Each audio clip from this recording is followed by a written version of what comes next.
मनोविज्ञान के अनुसार धैर्य, दया, प्रेम, सद्भावना, खुशी, आनंद, बुद्धि और समझ जैसे गुण कभी बूढ़े नहीं होते हैं।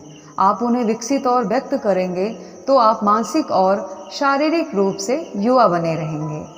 मनोविज्ञान के अनुसार समय के प्रभावों का मानसिक भय असमय बुढ़ापे का कारण हो सकता है, इसलिए आप जो महसूस करेंगे वैसी एज पाएंगे। मनोविज्ञान के अनुसार वृद्धावस्था का वर्षों की उड़ान से कोई लेना देना नहीं है।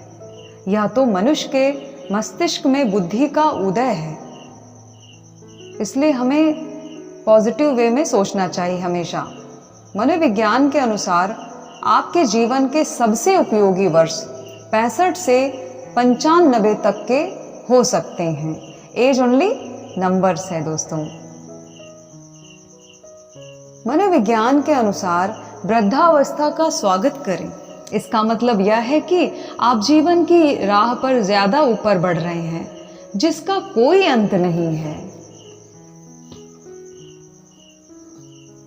मनोविज्ञान के अनुसार ईश्वर जीवन है और यह अब आपका जीवन है।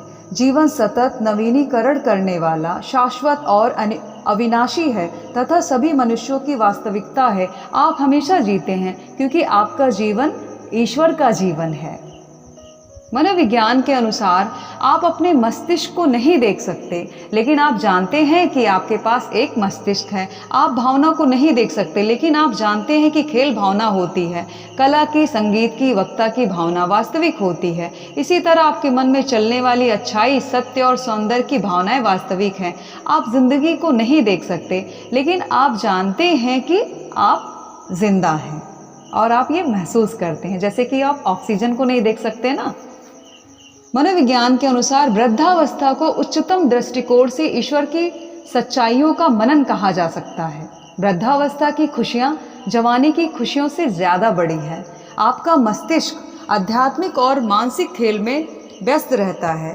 प्रकृति आपके शरीर को धीमा कर देती है ताकि आपको दैवी चीजों पर मनन करने का अवसर मिल सके दोस्तों। मनोविज्ञान के अनुसार हम किसी व्यक्ति की उम्र के वर्ष तब तक नहीं गिनते हैं जब तक कि उसके पास गिनने लायक और कुछ ना हो। अपनी आस्था और विश्वास का कभी हाश नहीं हो सकता है, इसलिए अच्छा सोचें, पॉजिटिव वे में रहें। मनोविज्ञान के अनुसार आप उतने ही युवा हैं जितना आप अपने आप को मानते हैं। आप उतने ही सशक्त हैं जितना आप खुद को मानते हैं। आप उतने ही उपयोगी हैं जितना आप खुद को मानते हैं। आप अपने विचारों जितना ही युवा हैं, तो हमेशा आप युवा दिखेंगे। मनोविज्ञान के अनुसार आपके सफ़ेद बाल संपत्ति हैं। आप अपने सफ़ेद बाल नहीं बेच रहे हैं, आप अपनी प्रतिभा, योग्यताएं और बुद्धिमानी बेच रहे हैं जो आपने बरसों के अनुभव से इकट्ठा की है। मनोविज्ञान के अनुसार फैशनेबल डाइटिंग और महंगी गोलियां आपको युवा नहीं रखेंगी।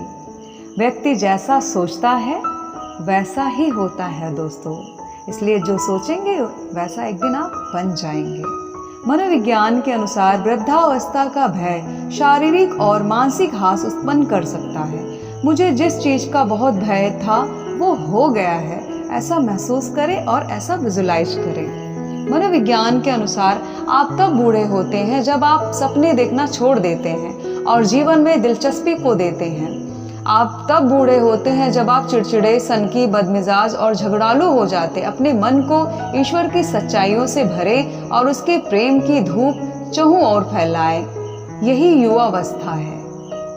एक्चुअल में क्या है कि बुढ़ापा तो कुछ होता है नहीं है, एज ओनली नंबर है। आप जितनी एज अपने आप को रखेंगे उतना ही महसूस करेंगे। मनोविज्ञान के अनुसार आगे की ओर देखें, क्योंकि हर समय आप असीमित जीवन को देख रहे हैं। मनोविज्ञान के अनुसार आपका रिटायरमेंट एक नया अभियान है। नया अध्ययन और रुचियों पर ध्यान दें। आप वो काम कर सकते हैं जो आप हमेशा से करना चाहते थे, लेकिन पहले इसलिए नहीं कर पाए क्योंकि आप कमाने में व्यस्त थे।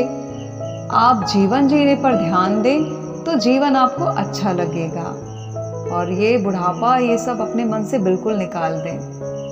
मनोविज्ञान के अनुसार समाज के कैदी नहीं, निर्माता बने। अपनी रोशनियों को झंडियों के नीचे ना छिपाएं, उसको दुनिया में उजागर करें। मनोविज्ञान के अनुसार जवानी का रहस्य प्रेम, प्रसन्नता, आंतरिक शांति और हंसी है। ईश्वर प्रसन्नता से भरपूर है। ईश्वर में जरा भी अंधकार नहीं है। ईश्वर शाश्वत है। मनोविज्ञान के अनुसार अपनी ज़रूरत है कई महान दार्शनिक, कलाकारों, वैज्ञानिकों, लेखकों और अन्य प्रसिद्ध लोगों ने अपना महानतम काम पता है 80 साल की उम्र के बाद किया है। आप एग्जाम्पल के रूप में देख सकते हैं जापानीज कितना कमाल करते हैं 80 ईयर में आके। मनोविज्ञान के अनुसार वृद्धावस्था के फल प्रेम, प्रसन्नता, शांति, धैर्य, सरलता, अच्छाई, आस्था, विनम्रता और दोस्तों संयम है। मनोविज्ञान के अनुसार आप असीमित जीवन के शिशु हैं, चाइल्ड हैं, जिसका कोई अंत नहीं है। आप अमरता के वारिस हैं। आप अनूठे हैं। अपना ख्याल रखिए। Thanks for watching. दूसरों का भी ख्याल रखिए मेंटल हेल्थ के लिए। मुस्कुराते रहिए दोस्तों।